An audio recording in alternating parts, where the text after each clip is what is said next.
அனைவருக்கும் வணக்கம். இங்கே வந்திருக்கின்ற புகைப்பட கலைஞர்கள், .com இணையதள நண்பர்கள் மற்றும் பத்திரிகை நண்பர்கள், இந்த படம் சம்பந்தப்பட்ட கலைஞர்கள், எதிரே அமர்ந்திருக்கும் நண்பர்கள் எல்லோருக்கும் என்னுடைய மாலை வணக்கம்.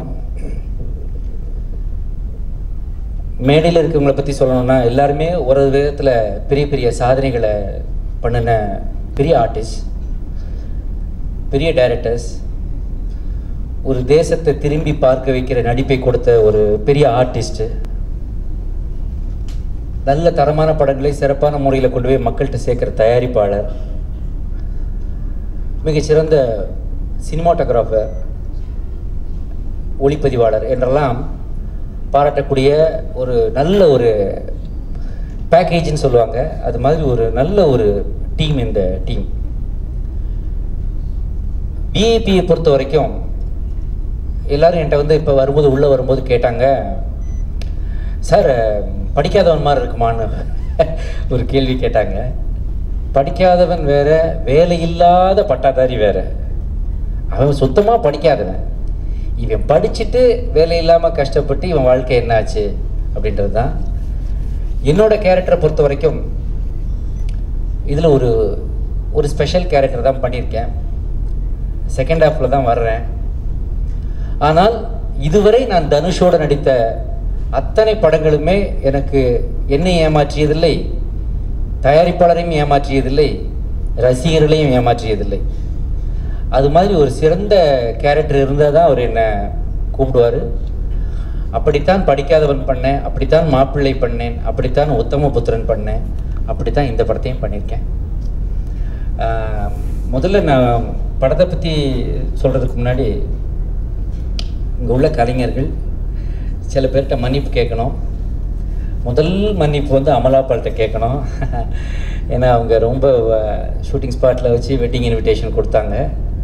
ஆனால் சில பல காரணங்கள்னால், வேறு வேலையினால் என்னால் அவங்க கல்யாணத்துக்கு போக முடியல. நெக்ஸ்ட் டைம் வரேன்னு சொல்ல முடியாது.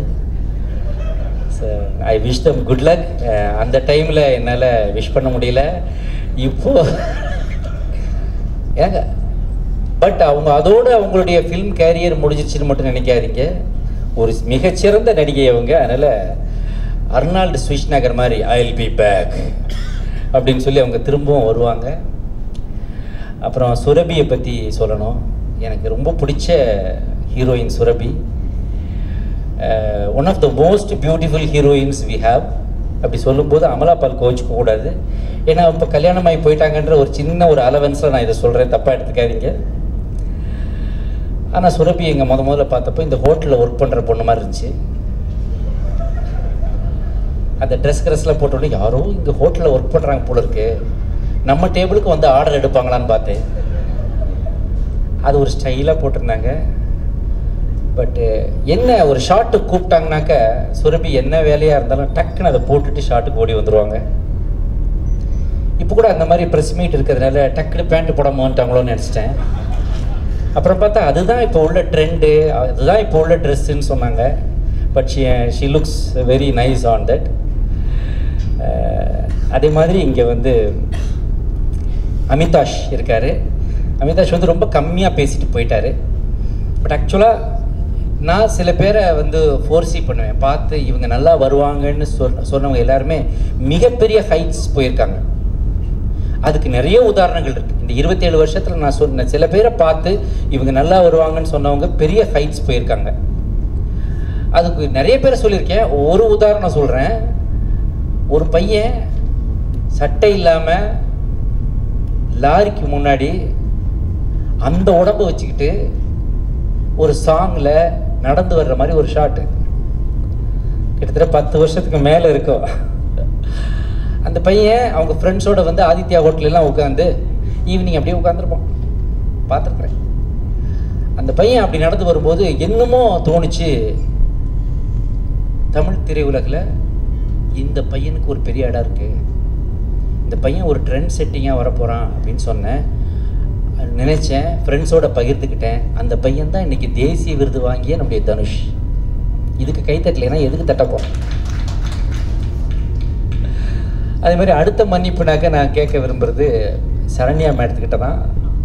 ஏன்னா நாங்கள் 2 பேரும் ஒரு காம்பவுண்டு, ஒரே தெருவில் இருக்கிற நெய்பர்ஸ் நாங்கள். ஆனால் ஒரு நாள் கூட ஹாய் கூட சொல்ல மாட்டோம். ஒரு பேச்சுவார்த்தை இல்லை. எனக்கு நான் பாட்டுக்கு ஒரு பக்கம் ஓடிக்கிட்டு இருக்கேன், அவங்க பாட்டுக்கு ஒரு பக்கம் ஓடிட்டு இருக்காங்க. தமிழ்நாட்டில் 2 அம்மா ஃபேமஸ்ஸு. ஒரு அம்மா பாலிடிக்ஸில் இருக்காங்க, அவங்க நம்ம சிஎம்மு. அடுத்த ஸ்டேஜில் இருக்கிற இந்த அம்மா, இவங்க சினிமாவுக்கு இந்த அம்மா. அந்த அளவுக்கு சென்சார் சர்டிஃபிகேட் இருக்குதோ இல்லையோ ஒரு படத்தில் சரண்யா மேடம் இருக்கிறாங்க. அந்த அளவுக்கு அவங்க எல்லாருடைய மனதையும் கவர்ந்த ஒரு குணச்சித்திர நடிகையாகவும், தமிழ் திரையுலகத்தின் கௌரவமாகவும், இந்தியாவின் மிகச்சிறந்த நடிகைக்கான விருதை பெற்ற ஒரு நல்ல நடிகையாகவும் நம்மக்கிட்ட திகழ்கிறாங்க. அவங்களாம் இந்த படத்தில் இருக்கிறது இந்த படத்துக்கு மிகப்பெரிய ஒரு ஸ்ட்ரென்த்து. அப்புறம் இந்த படத்தில் என் கூட அவர் நடிச்சிருக்கிறாரு, Rishi. So it was a lovely evening had. நல்ல நல்ல சீன்ஸ் பண்ணியிருக்கோம். இந்த படத்தில் ஒரு சீன் வருது. அந்த சீனில் நான், தனுஷ், அப்புறம் அமலாபால், சுரபி எல்லாரும் இருக்கிற மாதிரி ஒரு சின்ன சீன் தான் மொட்டை மாடியில் எடுத்தார். அதில் ஒரு நாய் கூட எங்களோட நடிச்சுது. அந்த சீன்லாம் தேட்டரில் பார்க்கும்போது தான் தெரியும். இந்த படத்தில் நான் கொஞ்சம் தான் வரேன், ஆனால் உங்கள் மனதுக்கு நிறைவான ஒரு கேரக்டராக, எல்லோரும் ரசிக்கிற ஒரு கேரக்டராக அது அமையும் அப்படின்னு நான் நினைக்கிறேன். அதே மாதிரி வேல்ராஜ் சார் மேலே எனக்கு எப்போவுமே ஒரு பொறாமை உண்டு. அவர் கையில் எடுக்கிற படங்கள், ப்ராஜெக்ட்ஸ் எல்லாமே சூப்பராக இருக்கும். அவர் ஒரு நேஷ்னல் லெவலில் ஒரு இம்பார்ட்டன்ஸ், எல்லாரையும் திரும்பி பார்க்க வைக்கிற ஒரு ஃபோட்டோகிராஃபராக, ஒரு சினிமாட்டோகிராஃபராக இருக்கிறாரு. அவர்கிட்ட நம்ம ஒன்றுமே நடிக்கலையேன்ற ஒரு வருத்தம் எனக்கு இருந்துச்சு. அந்த வருத்தம் அவருடைய இயக்கத்தில் இந்த படத்தில் நடித்தது மூலமாக எனக்கு தீர்ந்திருக்கு. மிகச்சிறந்த நண்பர், மிகச்சிறந்த மனிதாபிமானி, டவுன் டு எர்த் அப்படின்னு சொன்னால் அது வேல்ராஜ் சார் தான். இது இது இது இது இந்த மாதிரி ஒரு வார்த்தையை நான் எந்த கேமராமேனுக்கு நான் இது வரைக்கும் சொன்னதில்லை. காரணம் என்னென்னா, ஒரு அவுட்டோர் போனால் கேமராமேன்கிறவங்க ஒரு சீஃப் டெக்னீஷியன்ஸ். அவங்க தான் அவங்களுக்கு கீழே வேலை பார்க்குறதுக்கு எவ்வளோ பேர் இருப்பாங்க. எப்படி ஒரு டைரக்டர் கேப்டன் ஆஃப் த ஷிப்போ, அது மாதிரி ஒரு கேமராமேன் தான் சீஃப் டெக்னீஷியன். அவர் தான் அப்பெக்ஸ். ஆனால் இவர் கடைசி வரைக்கும் இறங்கி அடுத்தவங்க பேக்கை கொண்டு போய் வைக்கிற அளவுக்கு ஒரு சின்ன ஒரு ஸ்பாட் பாய் மாதிரி இறங்கி ஒர்க் பண்ணி அந்த சீன் தான் அவருக்கு முக்கியம். அந்த சீனை முடிக்கணுன்றது. ஏன்னா அவர் தான் வைராஜாவையிலையும் அவர் தான் எங்களுக்கு சினிமாட்டோகிராஃபரு. ஸோ அவரை பக்கத்தில் இருந்து நான் பார்க்கும்போது ஒரு நிறைய அவர்கிட்ட கற்றுக்கக்கூடிய மனிதாபிமானம் உள்ள ஒரு நல்ல ஹியூமனிடேரியன் குவாலிட்டிஸாக அவர்கிட்ட இருந்து கற்றுக்க முடியும். அவ்வளோ சிறந்த நண்பர் எங்களுடைய வேல்ராஜ். அனிருத்துட்டையும் ஒரு மன்னிப்பு கேட்கணும். ஆனால் ஒரு பாராட்டும் இருக்குது அவர் மூலமாக எனக்கு. ஏன்னா முதல்ல கொலைவெறி சாங் உலகமே அந்த கொலைவெறி சாங்கை பாராட்டிகிட்டு இருக்கும்போது, தமிழ் திரையுலகில் இருந்து ஃபோன் பண்ணி பாராட்டின ஒரே நடிகர் நான் தான் அப்படின்னு அனிருத் சொன்னார். அது தனுஷும் அப்புறமா சொன்னார். பாராட்டுறது தப்பே இல்லை, எவ்வளோ உயரத்துக்கு போனாலும் பாராட்டலாம். அது ஏன் நிறைய பேர் தமிழ் திரையுலகத்திலேயே பாராட்டலைன்னு எனக்கு தெரியல. ஆனால் இந்த பாராட்டுக்கள் பாராட்டாதனால அவர் எந்த விதத்துலையும் குறைந்து விடாது. அவருடைய கிராஃப் போயிட்டே தான் இருக்க மேலே. பிகாஸ் இன்னைக்குள்ள யூத், இன்னைக்குள்ள ட்ரெண்ட், இன்னைக்குள்ள மியூசிக், அதுதான் ஒரு சினிமாவை வாழ வைக்குது. அந்த விஷயத்தில் அனிருத் அந்த மாதிரி பண்ணிகிட்ருக்காரு. அவரை கூட ஒரு மேடையில் நான் சொல்லிட்டேன், அந்த பையன் ரொம்ப நல்லா மியூசிக் போடுறாரு, சட்டை பேண்ட்டு ஷூவோடு சேர்த்தே மொத்தம் 5 கிலோ தான் இருக்காருன்னு சொல்லிட்டேன். அதுக்கு இப்போ நான் மன்னிப்பு கேட்டுக்கிறேன், தப்பாக எடுத்துக்காதீங்க. பட் அப்படி சொன்னதுக்கப்புறமாவது வெயிட் ஏறுன்னு நினச்சேன். அது ஏறுற மாதிரி தெரியல. மனுஷனுக்கு உடம்புலேயும் வெயிட் ஏறக்கூடாதுன்றது, இங்கே தான் வெயிட் ஏறக்கூடாதுன்னு சொல்லுவாங்க. பட்டு அங்கேயும் அவருக்கு வெயிட் கிடையாது. அந்த விதத்தில் ஐ லவ் அனிருத். அவருக்கும் என்னுடைய வாழ்த்துக்கள் தெரிவிச்சு. இந்த படத்தோட மிகப்பெரிய பலம் இந்த படத்தின் பாடல்கள். இந்த படத்தோட RR எப்படி வந்திருக்குன்னு எனக்கு தெரியாது, பிகாஸ் நான் படத்தை பார்க்கல. என்னோடய டப்பிங் போர்ஷன் மட்டும்தான் நான் பண்ணிட்டு வந்தேன். ஆனால் இந்த படத்தோட மிகப்பெரிய பலம் இந்த படத்தின் பாடல்கள், இந்த படத்தோட லிரிக்ஸ். இந்த படத்தில் வேலையில்லா பட்டதாரி என்ற பாட்டு, இது எல்லாமே இது ஒரு பெரிய ஒரு சிக்னேச்சர்னு சொல்லுவாங்களே, அந்த மாதிரி இருக்குது இந்த படத்துக்கு. அதையும் நான் இந்த இடத்துல நான் சொல்லிக்க விரும்புகிறேன். யாரையும் நான் விட்டுட்டுல நினைக்கிறேன். விட்டது ஒரே ஒருத்தர் தான், அது தனுஷ் தான். இந்த படத்துக்கும் எப்படி உத்தம புத்திரனுக்கு என்னை கூப்பிட்டு நீங்கள் பண்ணுங்கன்னு சொல்லி கட்டாயப்படுத்தி பண்ண வச்சார். அதை நான் பண்ண மாட்டேன்னு சொன்னேன். ஏன்னா அதுக்கு முன்னாடி படிக்காதவன் படமெல்லாம், மாப்பிள்ளை, இதுலாம் நிறைய டைலாக் பேசி காமெடி பண்ணியிருக்கேன். ஆனால் உத்தமபுத்திரன் பண்ணும்போது பேசவே கூடாது, சும்மாவே நிற்கிற ஒரு கேரக்டர். இதை நான் பண்ண மாட்டேன் தனுஷ், இது வேறு யாரையா வச்சு பண்ணுங்க, இதுக்கு எதுக்கு நான் பண்ணணும்னு சொன்னேன், அடம் பிடிச்சேன். ஆனால் அதை மீறி நீங்கள் பண்ணுங்கள் சார், உங்களுக்கு நல்ல பேர் கிடைக்கினாரு. அந்த படத்துக்கு தான் எனக்கு ஏகப்பட்ட அவார்ட்ஸ் கிடைச்சிது. அந்த படம் என்னுடைய மைல் ஸ்டோன்ஸில் ஒன்றா வந்து நினைச்சு உத்தமபுத்திரன்.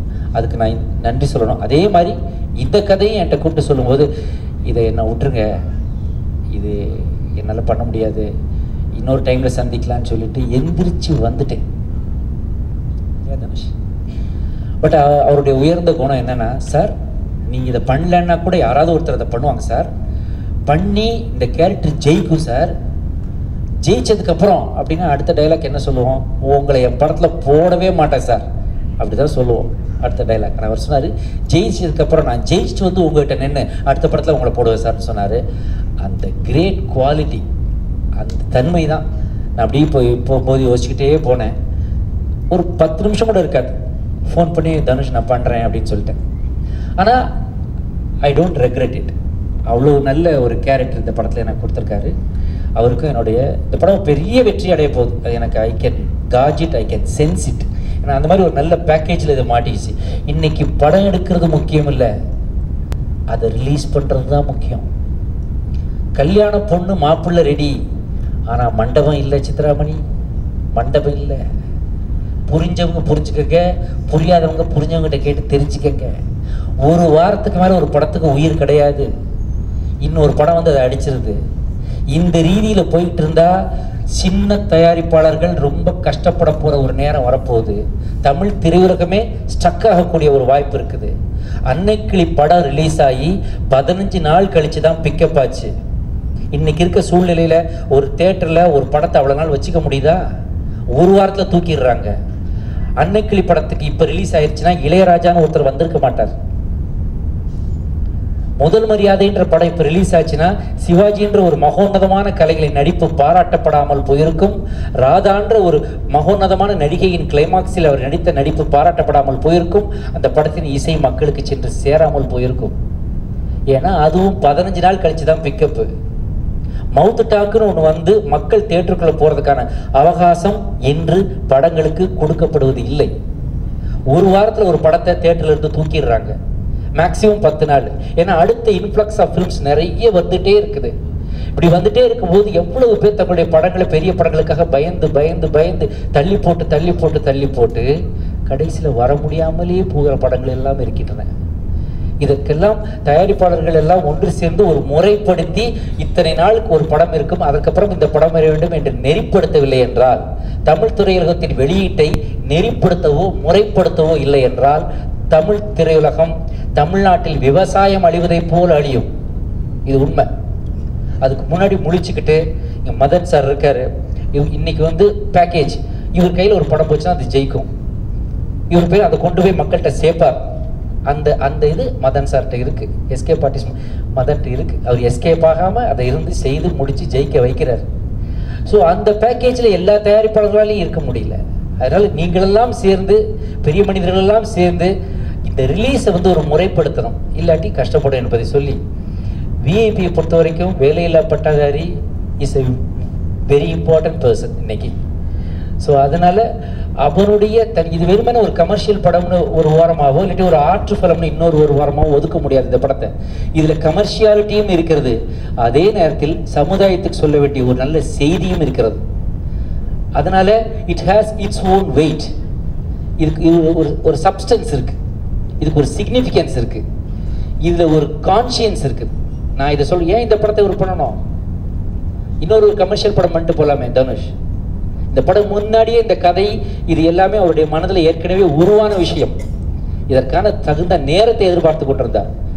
கரெக்டாக இந்த நேரத்தில் இதை பண்ணியிருக்காரு. இது வந்து இன்னொரு ஒரு படியை உயர்த்தி, எப்படி ஒரு நேஷனல் அவார்டு வாங்குவதற்கு கொண்டு போய் உயர்த்தி வைத்ததோ, ஒரு ஆடுகளம், ஒரு மரியான் என்று எப்படி ஒரு ராஞ்சனா மாதிரி போய் உயர்த்தி வைத்ததோ, அதுபோல் இந்த படமும் தனுஷின் இன்னொரு கட்டத்திற்கு அதை உயர்த்துகின்ற ஒரு அற்புதமான படமாக அது அவருக்கு அமையும் என்று கூறி, இந்த படத்தில் நானும் இருப்பதை நான் கௌரவமாகவும் பெருமையாக கருதுகிறேன் என்று கூறி விடைபெறுகிறேன். நன்றி, வணக்கம்.